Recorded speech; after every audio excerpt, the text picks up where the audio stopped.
Welcome to the Uncanny Valley podcast. We're the place where we explore narratives, stories that really challenge how we see reality, how we understand what it even means to be human. Exactly. And today, we're not just telling a story, we're stepping right into, well, a historical account, one that's so profound, so jarring, really, Mm, that it completely shattered humanity's sense of infinite complacency. It forced this radical rethink about our place in the it universe. really did. So we're going to embark on this extensive exploration, looking at the terrifying, but also, ultimately illuminating early days of this completely unprecedented invasion, drawing right from the firsthand accounts left behind. And what's so compelling about this specific account, I think, even though it's talking about events from, well, a bygone era, Yeah. is how piercingly it looks into human nature, especially under just unimaginable pressure, duress. Right. It's a stark reminder, almost brutal, of how unpredictable progress can be, or maybe invasion in this case. Invasion is progress. That's the thought. And how fast our deepest assumptions, Ah. about our security, our supremacy, how quickly they can just be dismantled by something unforeseen, something utterly alien. Yeah. So this isn't just about what happened. It's about why it mattered so profoundly Yeah. and how it fundamentally reshaped our view of vulnerability, resilience, and honestly, our cosmic insignificance. Okay, let's unpack that initial setting then.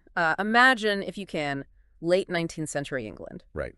Peak empire, peak confidence. Exactly. Our sources paint this vivid picture, a world just absolutely brimming with what it calls infinite complacency. Infinite. That's quite a word. It is. People were just so serenely sure of their empire over matter, their mastery over the planet, their destiny. The text says quite clearly that no one believed that Earth was watched keenly and closely by intelligences greater than man's. And yet as mortal as his own. That mortality bit is key, I think. It is. It's a mindset that, well, frankly, it feels almost quaint now, doesn't it? Almost naive. This unshakable belief in human supremacy, the idea that we were the pinnacle, the absolute apex of everything in the universe. It's a kind of comfortable ignorance, really. And that comfort, that sense of just unwavering security, it was built on, well, profound arrogance, wasn't it? Absolutely. Humanity, at that point, just saw itself as the undisputed master, looking out at, other planets, other stars, only to dismiss the idea of life upon them as impossible or improbable. Just waved it away. Pretty much. And what's really striking is the analogy the account uses for this self-assurance. It compares us to infusoria under the microscope. Wow. Think about that image. Those tiny swarming things in a drop of water, completely unaware of the giant eye looking down. Yeah, oblivious. It's a powerful, almost chilling analogy. And it suggests exactly how the Martians might have seen us. Insignificant, easily overlooked, maybe even consumable. It sets the stage for a truly humbling, catastrophic awakening. And it wasn't just a casual glance they gave Mars either, was it? The sources are really clear. Mars, this older world, was described as being nearer its end than Earth. Right. It had gone through this secular cooling, this slow, inevitable decline, Yeah. much further along than our planet. So while Earth was, green with vegetation and gray with water, fertile, Full of life. Mars was facing an immediate pressure of necessity. This wasn't just like a minor inconvenience for them. No, this was existential. Exactly, an existential crisis. And this intense pressure, the text tells us, is precisely what rightened their intellects, enlarged their powers, and hardened their hearts. Necessity, the mother of invention and invasion, it seems. It paints such a stark contrast, doesn't it? A dying world looking at a vibrant one. Sets up the ultimate why for their journey. Precisely. And the narrative emphasizes the Martian intellects, calls them vast and cool and unsympathetic. Chilling phrase. It is. They regarded Earth with envious eyes, not just passing interest, but meticulously, slowly drawing their plans against us. Calculate. Very calculated. This wasn't just curiosity about a neighbor. It was an existential threat, born from their own planet dying. And to really hammer home the why of it, the sources don't shy away from some really uncomfortable comparisons. Ah, yes. This part is difficult. It is. They directly compare the Martians' view of humans to our own view of, say, monkeys and lemurs. We are, to them, at least as alien and lowly. Just animals, basically. But then it takes an even darker turn. It draws this direct, really uncomfortable parallel to human ruthlessness against what we deemed inferior races. Right. It specifically mentions the utter destruction of the Tasmanians by European immigrants. Right. Holding up a mirror. Exactly. It forces us, the readers, the listeners, to confront this ethical mirror. If humanity in its own history could be so ruthless, so lacking in empathy, why should Martians facing extinction be any different?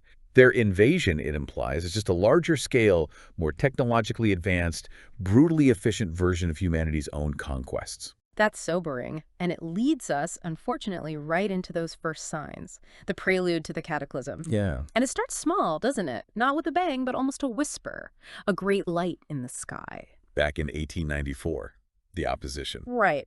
Astronomers at Lick Observatory, Periton in Nice, Yep. they saw this unusual flare on Mars. Just celestial event, they thought. Exactly. The narrator, looking back later with that grim hindsight, Knowing what came next. he speculates this might have been the casting of the huge gun on Mars. The very first shot fired, completely unnoticed by a complacent Earth.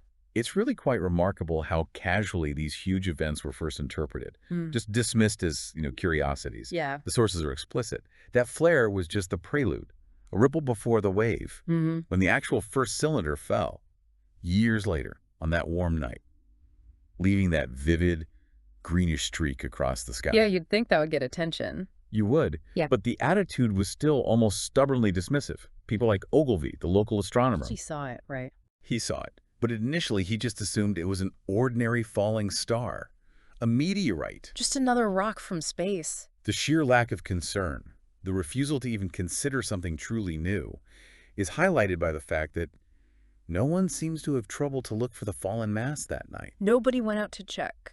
Seriously. Think about that.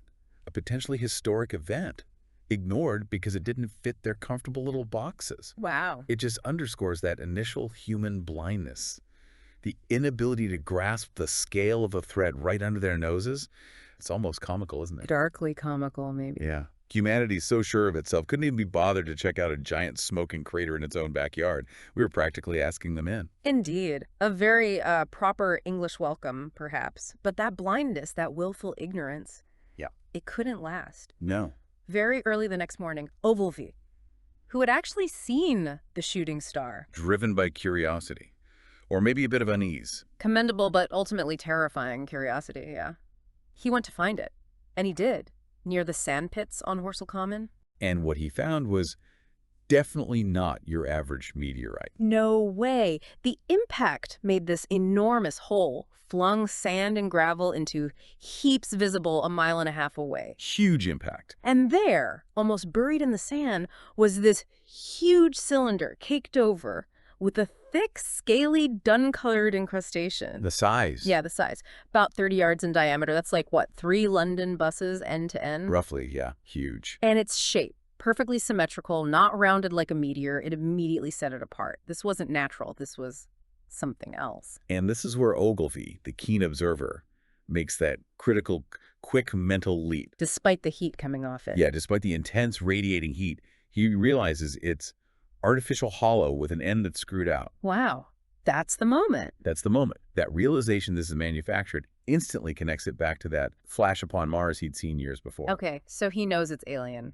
He suspects. Yeah. But even with that breakthrough, the immediate human reaction, the public perception, was this profound, tragic misjudgment of what was inside. What did he think? Ogilvy's first thought, incredibly, was, there's men in it, half roasted to death, trying to escape. He thought they needed rescuing. He thought they were desperate survivors like us, victims needing help, which just speaks volumes about our, anthropocentric bias. Assuming everything's like us. Exactly. Our default assumption that any intelligence operates with familiar human motives.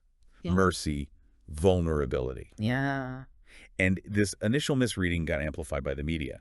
Henderson, the London journalist, telegraphed the news. Spreading the word. Right. And while the newspapers prepared men's minds for the reception of the idea, popular understanding was still incredibly limited. People flocked to the common. To see what? Not out of fear initially, but to see dead men from Mars. It became this morbid, almost circus-like curiosity. Oh, dear. Reducing the terrifying unknown to something familiar, manageable, even entertaining in a grim way.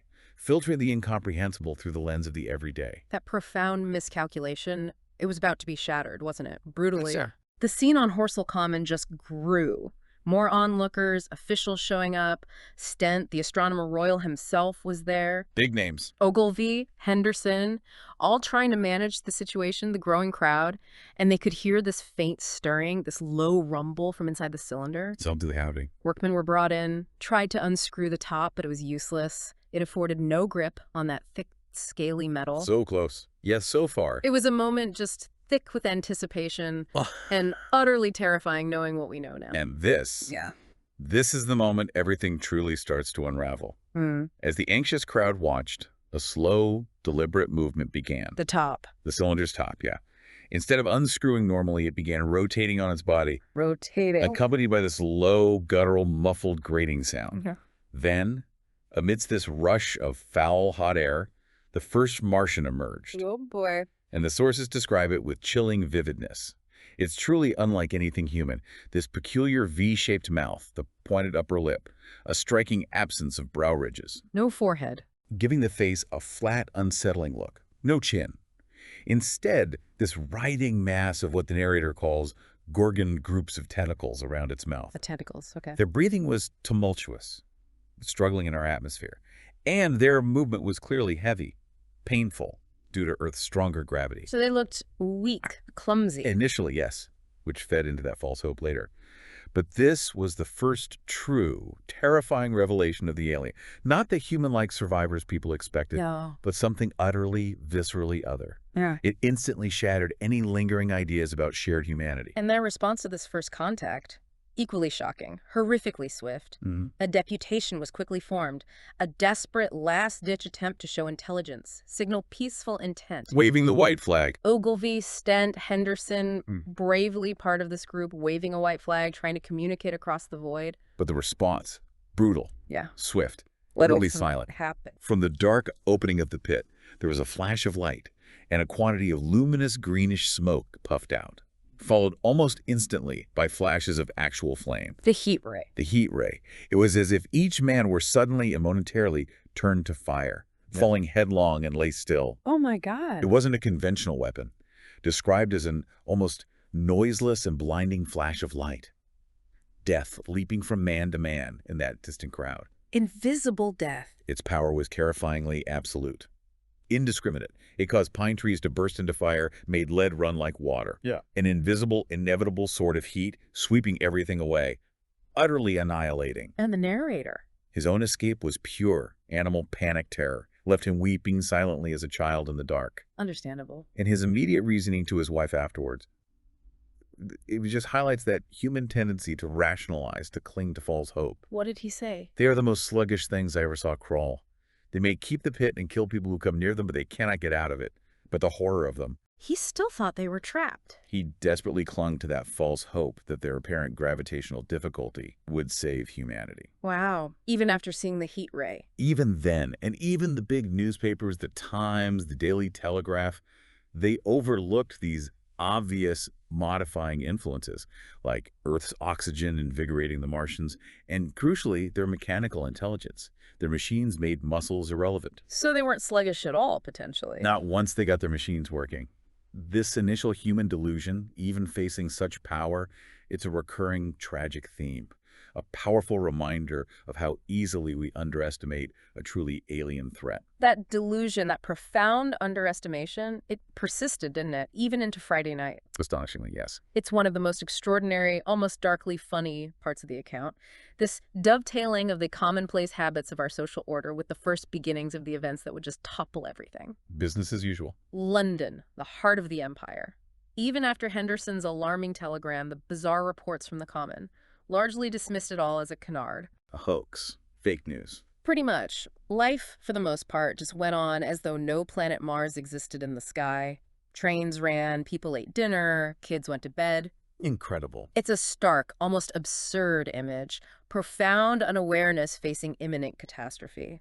Living in a bubble. And what's truly unsettling there is how deeply ingrained that sense of personal security proved to be.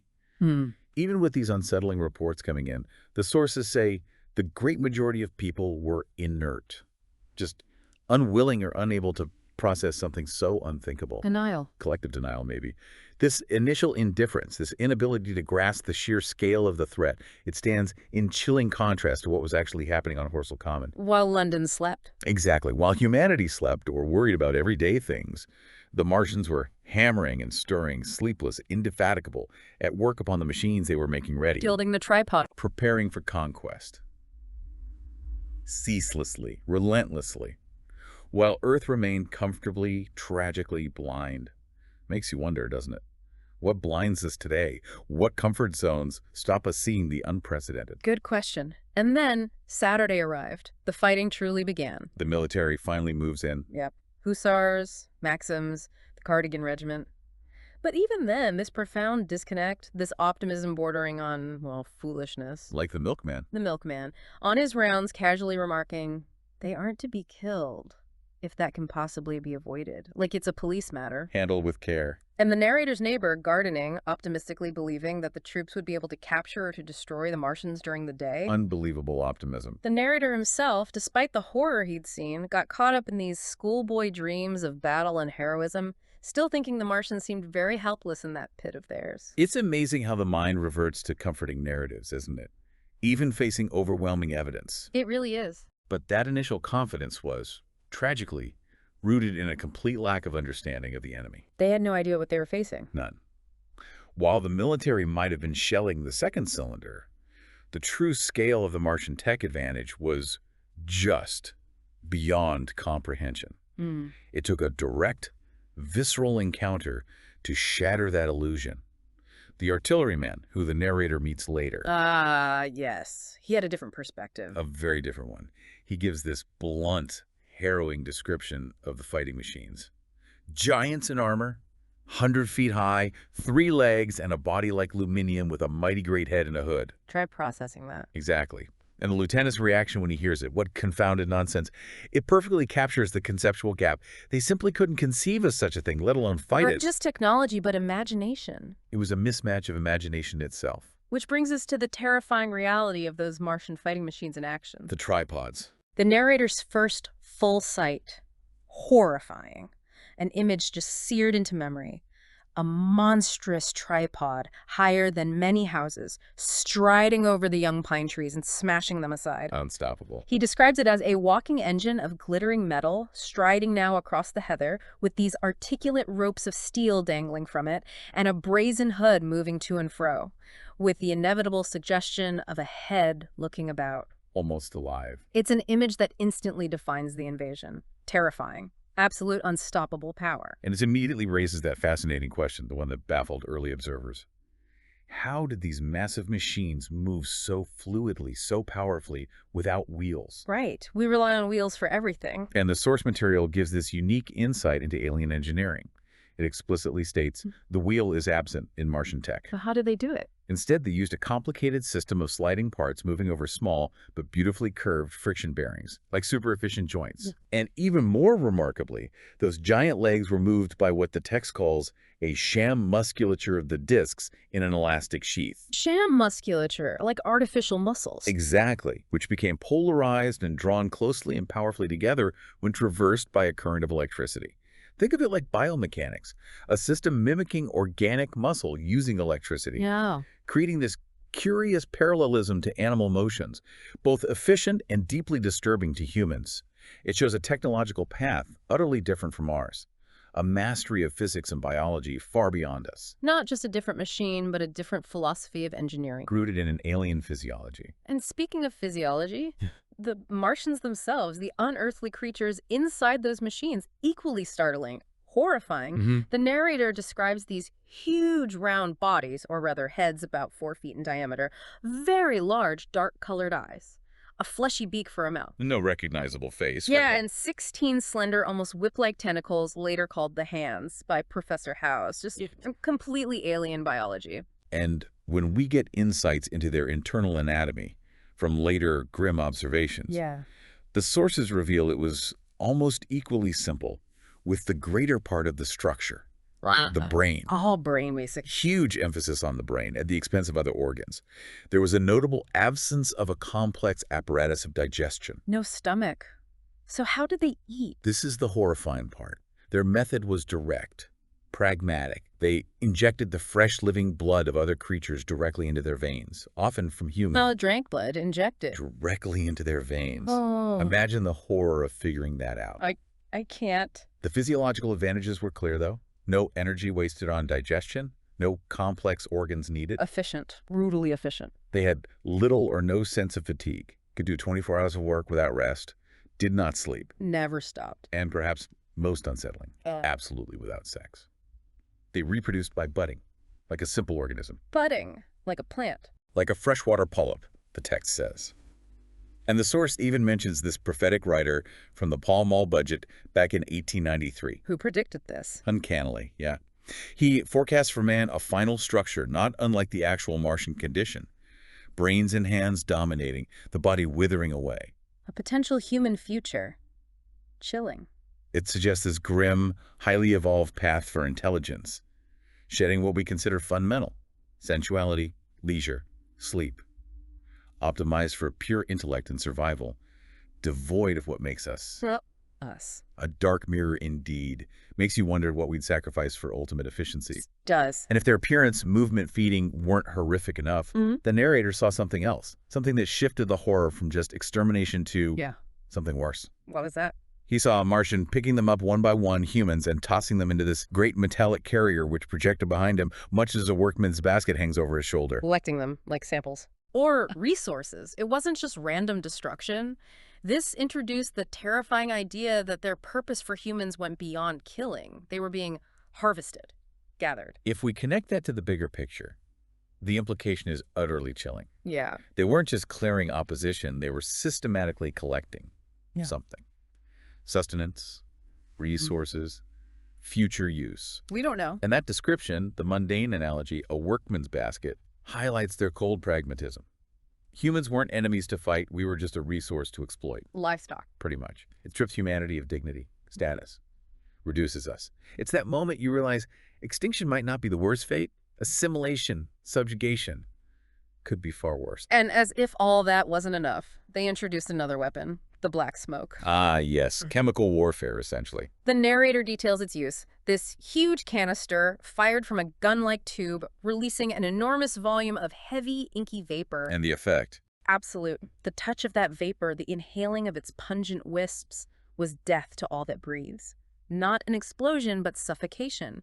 An insidious, silent killer, spreading like a shroud. And what's fascinating and terrifying is how it behaved, how it interacted with the environment. How so? It sank down through the air and poured over the ground in a manner rather liquid than gaseous, Which would smoke. abandoning the hills and streaming into the valleys and ditches and watercourses. Imagine that. A black, viscous cloud flowing like water into every low spot, leaving death behind. Nowhere to hide on low ground. Exactly.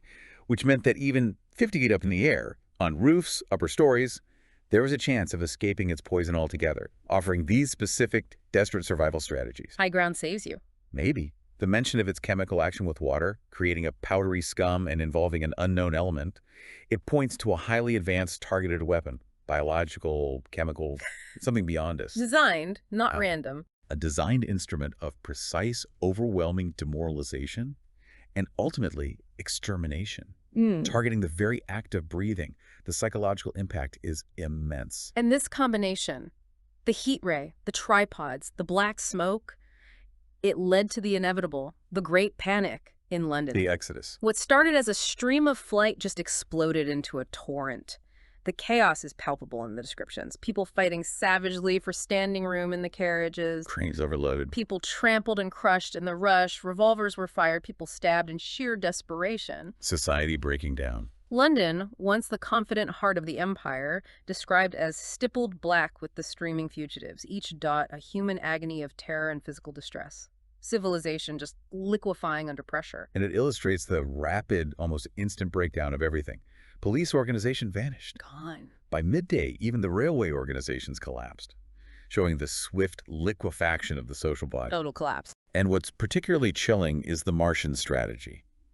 They significantly did not come beyond the central part of London all that day. Why not? Their aim, it seems, was not an extermination so much as a complete demoralization and the destruction of any organized opposition. Break their spirit first. Exactly. By Monday, London was a city condemned and derelict, emptied not just by attack, but by the utter collapse of order, of hope, by sheer terror. The scale. 6 million people unarmed and unprovisioned, driving headlong from their homes. Unprecedented. It was the beginning of the rout of civilization. A sobering look at how fast sophisticated societies unravel when facing an existential threat. Our structures are fragile. Ultimately, yes. Very fragile. And amidst this collapse, the narrator encounters these two profoundly different reactions, personified by two characters, the curate and the artilleryman. Yes. Two extremes of response. The curate represents this complete descent into, well, incoherent religious despair. We see his fair weakness, his blankly staring eyes. He keeps asking, why are these things permitted? What sins have we done? As if it were Sodom and Gomorrah, all our work undone. Trying to fit it into his existing framework. And failing. He clung desperately to a theology utterly shattered by the aliens, finding no solace, no answers. Which led to tragedy. Yeah.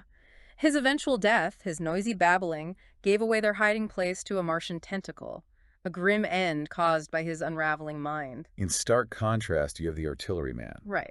Representing this chillingly radical pragmatism, brutal adaptation. He sees humanity, or at least its current form, as just eatable ants, utterly insignificant. Bleak few. And he proposes this chilling survival plan, living underground in London's drains, its cellars, forming a new subterranean society. Starting over below ground. He cynically dismisses the do-nothing religion of the weak, envisions a future for those who submit.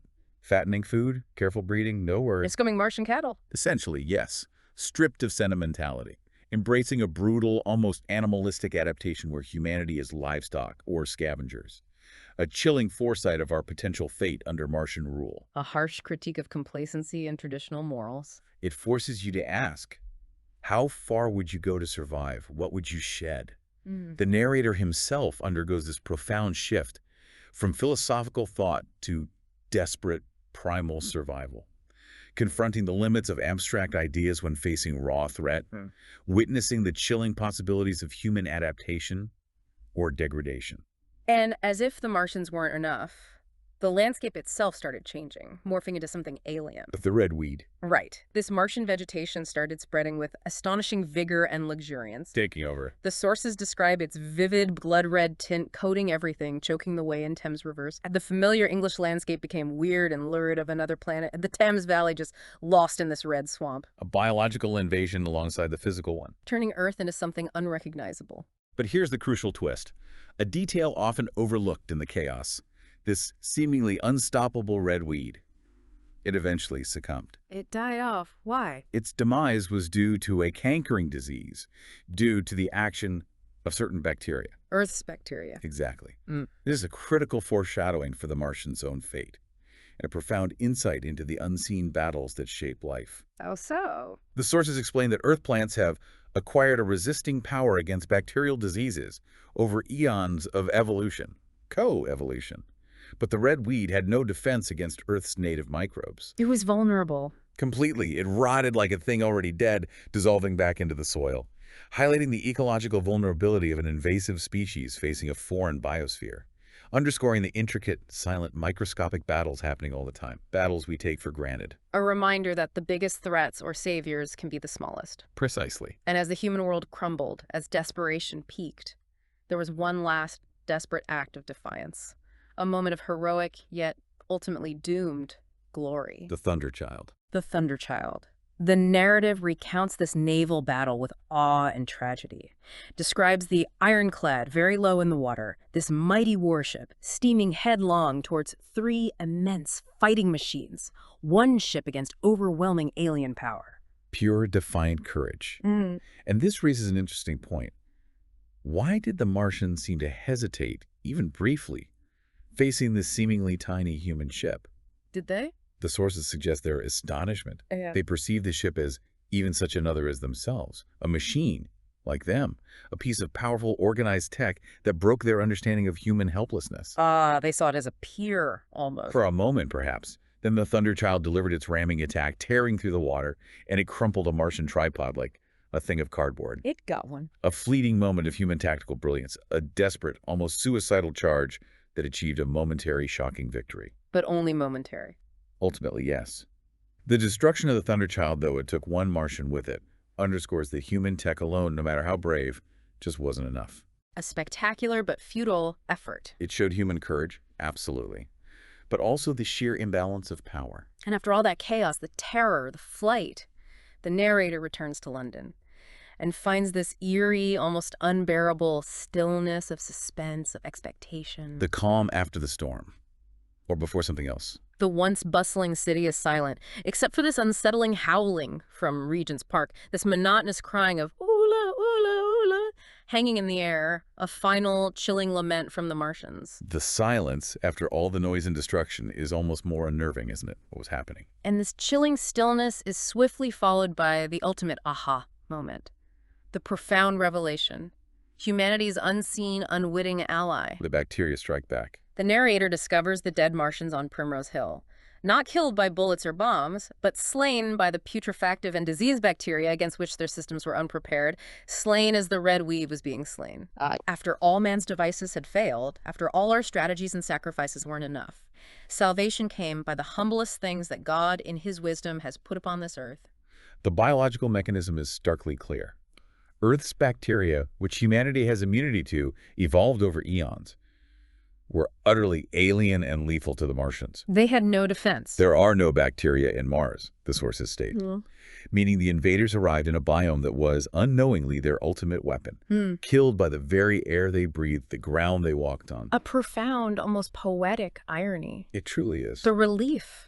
The wild, trembling exultation must have been immense, almost unbearable. It was the incomprehensible nature of their defeat, this quiet, unseen victory. That leaves the sense of awe, the profound, unexpected salvation, not human might, not tech superiority, something far more fundamental, something we live with every day, unseen. And in the aftermath, London slowly recovers. The silent wilderness of houses gradually reawakens. Hesitant life returns. The narrator's poignant reunion with his wife, who knew, symbolizes this fragile return to the familiar amidst the ruins. But questions linger, right? Oh, definitely. Many questions. The precise composition of the black smoke remains a mystery, its secrets lost. And the heat ray. The generator of the heat rays remains a puzzle, its mechanisms mostly unexamined because of the terrible disasters at the labs where they tried to study it. Much of the Martian tech is still unproven speculation. We never fully understood it. But more importantly, the invasion triggers this profound, lasting shift in human perspective. We cannot regard this planet as being fenced in and a secure abiding place for man, the sources conclude. No longer safe. We can never anticipate the unseen good or evil that may come upon us suddenly out of space. This is the core takeaway, a profound loss of innocence, a permanent awareness of cosmic vulnerability. And here's where it gets really interesting. The narrator even speculates provocatively that maybe this invasion had an ultimate benefit for men. A benefit after all that. By robbing them of that serene confidence, that infinite complacency, and promoting the conception of the common weal of mankind, forcing global unity against a universal threat, unprecedented solidarity. A harsh lesson, but maybe a necessary one. And there's also the idea that maybe the Martians learned too, from their pioneers' fate. Maybe found a secure settlement on Venus, adapting after their failure here.